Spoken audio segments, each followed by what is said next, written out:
नमस्कार, आप सभी का स्वागत है आदर्श कोचिंग कैंपस के इस ऑनलाइन प्लेटफॉर्म पर। पिछली वीडियो में हम समझ रहे थे प्रश्नावली 11.1 जिसमें हमने क्वेश्चन नंबर 4 तक कंप्लीट कर लिया था। आज की इस वीडियो में समझने वाले हैं क्वेश्चन नंबर 5 से। यदि आप हमारे चैनल पर नए हैं तो चैनल को सब्सक्राइब कर लीजिए, बेल आइकन ऑन कर लीजिए ताकि आने वाली हर वीडियो का नोटिफिकेशन आपको मिल सके। यदि आप हमारी और अपने दोस्तों की मदद करना चाहते हैं तो वीडियो अपने दोस्तों तक शेयर जरूर कीजिए। आइए देखते हैं क्वेश्चन नंबर 5 क्या है। आपके सामने लिखा है क्वेश्चन नंबर 5। इसमें क्वेश्चन नंबर 5 में कह रहा है कि 8 मीटर ऊंचाई और आधार की त्रिज्या 6 मीटर वाले एक शंकु के आकार का तंबू बनाने में 3 मीटर चौड़े तिरपाल की कितनी लंबाई लगेगी।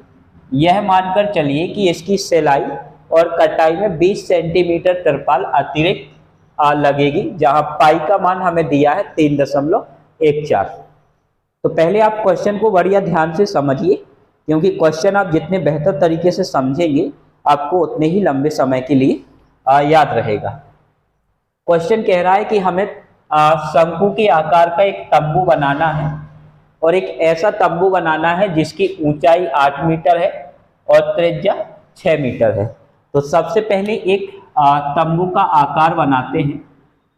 ये एक तंबू का आकार है जो शंकु के जैसा है। ये बेटा इसकी त्रिज्या होती है, ये ऊंचाई है और ये इसकी त्रिज्या है। यहाँ पे देख सकते हो कि ऊंचाई हमें 8 मीटर दी गई है, तो ऊंचाई बराबर हमने कितना लिख दिया 8 मीटर। त्रिज्या 6 मीटर है तो त्रिज्या को कितना लिख दिया 6 मीटर।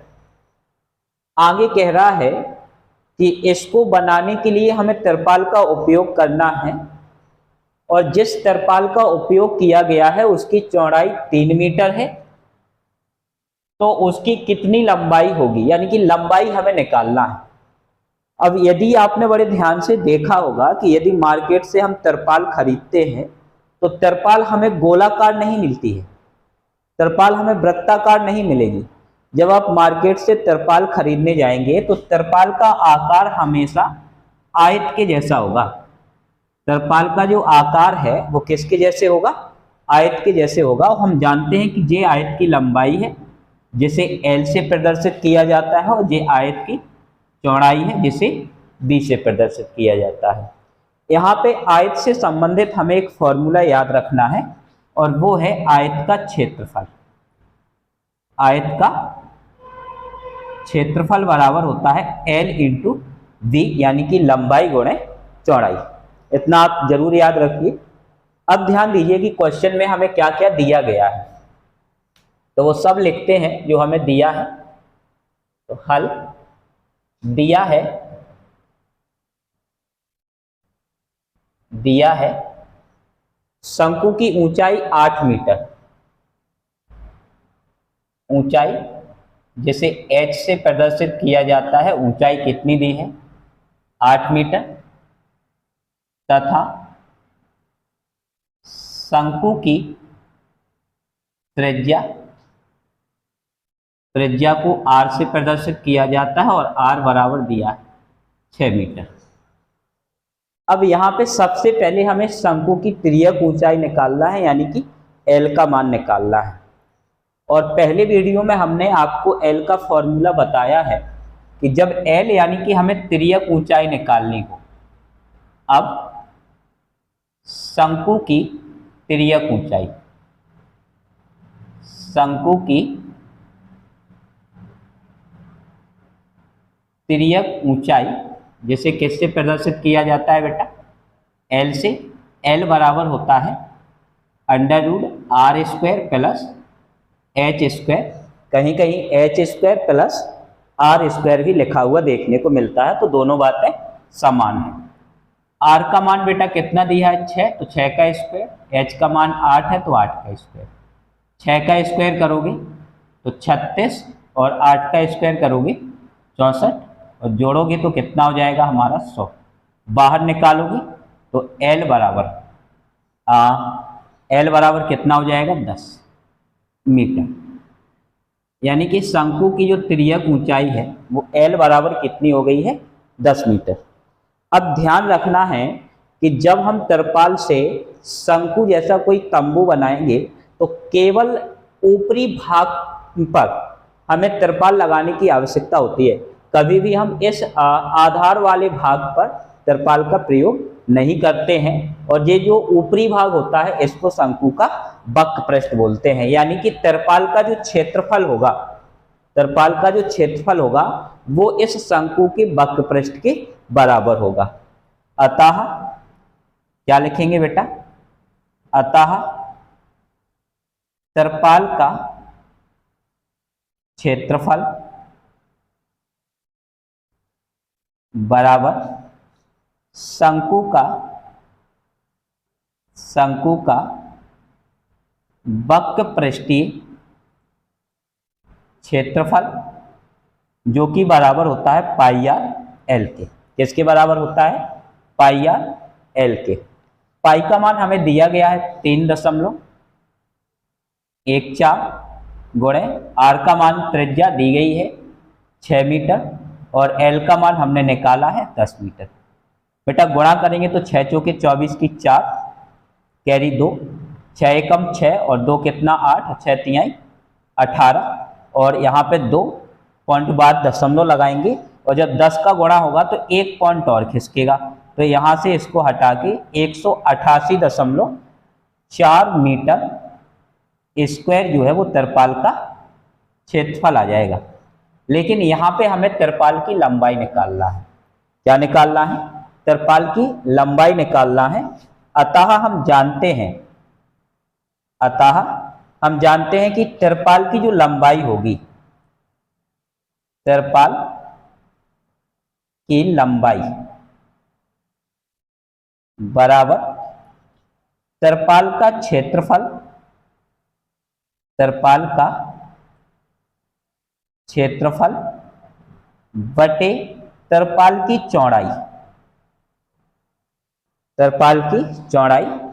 तो देखना बेटा यहाँ पे इस डायग्राम को जो है रफ करते हैं, इसकी कोई आवश्यकता नहीं है, आंसर में हमें बनाना भी नहीं है, केवल हमने समझाने के लिए इसको बनाया था।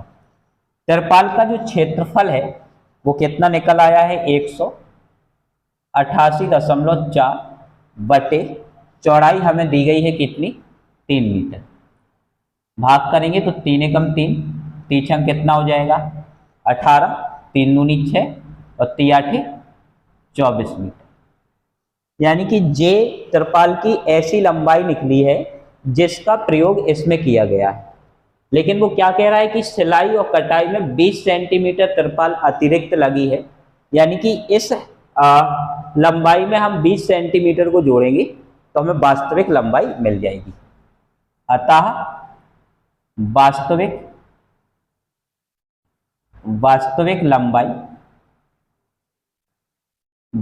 लंबाई बराबर 62.8 और बेटा जे मीटर में है, जे सेंटीमीटर में है। तो यहाँ पे एक कॉन्सेप्ट और याद रखिएगा कि हम जानते हैं कि 1 मीटर बराबर जो है वो कितना होता है? 100 सेंटीमीटर। 1 मीटर बराबर कितना होता है? 100 सेंटीमीटर। और यदि आपको मीटर से सेंटीमीटर में बदलना है तो आप 100 का गुणा करेंगे और यदि सेंटीमीटर से मीटर में बदलना है तो 100 का भाग किया जाएगा। इस वाले कॉन्सेप्ट को कभी मत भूलिए, आप चाहें तो इसको नोट जरूर करना है कि 1 मीटर बराबर कितना होता है? 100 सेंटीमीटर और मीटर को सेंटीमीटर में बदल देंगे तो 100 का गुणा करेंगे और सेंटीमीटर से मीटर में बदल देंगे तो 100 का भाग करेंगे। यहाँ पे हमें सेंटीमीटर में दिया है और इसको मीटर में बदलना है तो प्लस 20 बटे कितना हो जाएगा? 100। अब इसको हम रख करते हैं यहाँ पे और जब इसे सॉल्व करेंगे बेटा तो 62.8 प्लस 0.2 जोड़ेंगे तो फाइनली कितना हो जाएगा? 63 मीटर। अतः तरपाल की जो लंबाई होगी वो कितनी होगी? 63 मीटर यहाँ पे होगी। यदि आप इसी प्रकार की वीडियो देखना चाहते हैं तो चैनल को सब्सक्राइब जरूर कीजिए, हमारे साथ हमेशा जुड़ के रहिए। हम आपको बेहतर से बेहतर चीज़ें समझाने का प्रयास करेंगे और भी एक्स्ट्रा जो क्वेश्चन है उनको भी आपके सामने लेके आएंगे ताकि आप अपने नॉलेज को चेक कर सकें। अब बात करते हैं क्वेश्चन नंबर 6 की। अब देखते हैं क्वेश्चन नंबर 6। क्वेश्चन नंबर 6 आपके सामने लिखा है। क्वेश्चन नंबर 6 में कह रहा है कि शंकु के आकार की एक गुंबद की तिर्यक ऊंचाई और आधार का व्यास क्रमशः 25 मीटर और 14 मीटर है। इसकी वक्र पृष्ठ पर 210 रुपये प्रति 100 मीटर स्क्वायर की दर से सफेदी कराने का व्यय ज्ञात करना है। गुम्बज का मतलब होता है, आपने देखा होगा कि मंदिर के ऊपर एक गोलाकार आकृति बनी रहती है जिसे हम गुम्बज बोलते हैं। जो यहाँ पे किसके आकार की है? शंकु के आकार की है। तो सबसे पहले हम एक गुम्बज बनाते हैं शंकु के आकार की।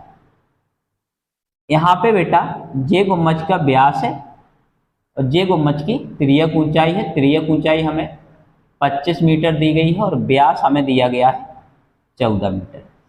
तो पहले जो दिया है उसको लिखते हैं। तो दिया है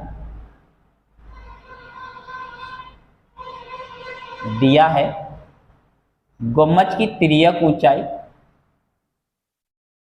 गुम्बज की तिर्यक ऊंचाई जैसे एल से प्रदर्शित करते हैं, कितना दिया गया है? 25 मीटर तथा व्यास बराबर कितना दिया गया है? 14 मीटर। अब जब बेटा व्यास दिया है तो व्यास से हम त्रिज्या को निकाल सकते हैं। तो त्रिज्या आर का मान कितना हो जाएगा? 7 मीटर। अब बेटा जिस पे हमें सफेदी कराने का व्यय ज्ञात करना है, पहले हम उसका क्षेत्रफल ज्ञात करेंगे। यहाँ पे हमें किस पर सफेदी कराना है? वक्र पृष्ठीय क्षेत्रफल पर। तो हम शंकु का वक्र पृष्ठीय क्षेत्रफल यहाँ पे ज्ञात करेंगे। जानते हैं कि शंकु का वक्र पृष्ठीय क्षेत्रफल क्या होता है? यदि जानते हैं तो कमेंट बॉक्स में कमेंट जरूर कीजिए। शंकु का वक्र पृष्ठीय क्षेत्रफल बराबर क्या हो जाएगा? पाई आर एल। पाई का मान कितना रखेंगे? 22/7।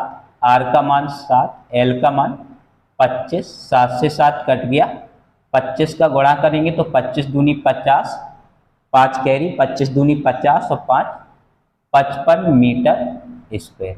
यानी वक्र पृष्ठ का क्षेत्रफल कितना आ गया है? 550 मीटर स्क्वायर। और अब हमें निकालना है सफेदी कराने का व्यय बराबर क्या होता है? दर गुणे क्षेत्रफल। यहाँ पे बेटा दर हमें कितनी दी गई है? दर दी गई है 210 रुपये प्रति 100 मीटर स्क्वायर। यानी कि 100 मीटर स्क्वायर क्षेत्रफल पर सफेदी कराने का जो व्यय है वो 210 है। तो 1 मीटर स्क्वायर पर सफेदी कराने का व्यय कितना होगा? 210